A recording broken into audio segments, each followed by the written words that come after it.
उफान पर है। पहाड़ों में पानी और बारिश के बाद जलस्तर बढ़ता ही जा रहा है और अब उत्तराखंड में भी इसी तरह से जो नदियां हैं, खासतौर पर गंगा नदी उफान पर पहुंच गई है। ऋषिकेश से इस वक्त बड़ी खबर हम आपको बता रहे हैं और हमारे दो सहयोगी इस वक्त दोनों प्रदेशों से हमारे साथ जुड़े हुए हैं। हिमाचल के मंडी से हमारे साथ जतिन शर्मा है और ऋषिकेश से हमारे साथ वैभव मिश्रा जुड़ गए हैं। सबसे पहले वैभव के पास चलते हैं। वैभव, क्या स्थिति है अभी, क्योंकि हिमाचल का हाल तो हम देख ही रहे हैं, क्या उत्तराखंड में भी हालात खराब होते जा रहे हैं? सुजाता, मैं इस वक्त हिमाचल प्रदेश के मंडी में मौजूद हूं और मंडी के हालात क्या हैं ये लगातार आप तस्वीरों के जरिए दिखा रही हैं, लेकिन ताजा स्थितियां क्या कुछ हैं आप हमारे ठीक पीछे इन तस्वीरों के जरिए बहुत आसानी से समझ सकती हैं। दरअसल ये बिल्कुल ताजा लैंडस्लाइड है, क्योंकि कल रात हम इसी सड़क से गुजरे थे और आज सुबह ही ये लैंडस्लाइड हुआ है। और आप देखिएगा, आप निर्देशन एक बार जूम करके इन पेड़ की जड़ों की तस्वीरें दिखाइए।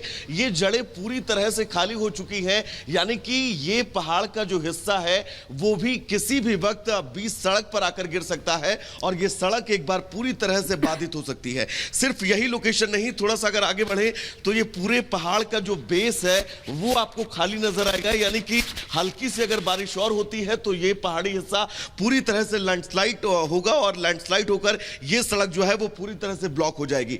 ब्यास नदी के जलस्तर का हम जिक्र कर रहे हैं। निर्देशन एक बार एरियल व्यू दिखाइए। ब्यास नदी का जलस्तर जो कहीं ना कहीं से 2 से 3 दिन पहले कुछ हद तक कम हुआ था, लेकिन एक बार फिर से इस नदी का जलस्तर जो है वो बढ़ने लगा है। और याद करिए, पिछले महीने में इस नदी ने जो तबाही मचाई थी वो पूरे देश ने देखी थी, पूरे विश्व ने देखी थी। और एक बार फिर से ये नदी जो है वो अब खतरे के निशान से ऊपर कहीं ना कहीं से बहती हुई नजर आ रही है। सिर्फ और सिर्फ एक यही रास्ता नहीं, हिमाचल प्रदेश के आने वाले जितने मंडी को आते हैं नेशनल हाईवेज वो पूरी तरह से टूट चुके हैं। ये कहा जाए खत्म हो चुके हैं तो शायद मैं गलत नहीं होऊंगा। और इस तरह की लगातार हो रही लैंडस्लाइड जो कहीं ना कहीं से अब हिमाचल प्रदेश के जोड़ने वाले। ठीक है वैभव, लगातार आप ग्राउंड जीरो से एक तस्वीर हमारे दर्शकों तक पहुंचा रहे हैं। तो हिमाचल के मंडी में हमारे सहयोगी वैभव मिश्रा इस वक्त मौजूद है और लगातार हर खबर पर नजर बनाए हुए हैं, किस तरीके से लैंडस्लाइड हो रहा है ये भी दर्शकों को दिखा रहे हैं। लेकिन इसी बीच एक बड़ी खबर बता दें हम आपको। बड़ी खबर है उत्तराखंड के रुद्रप्रयाग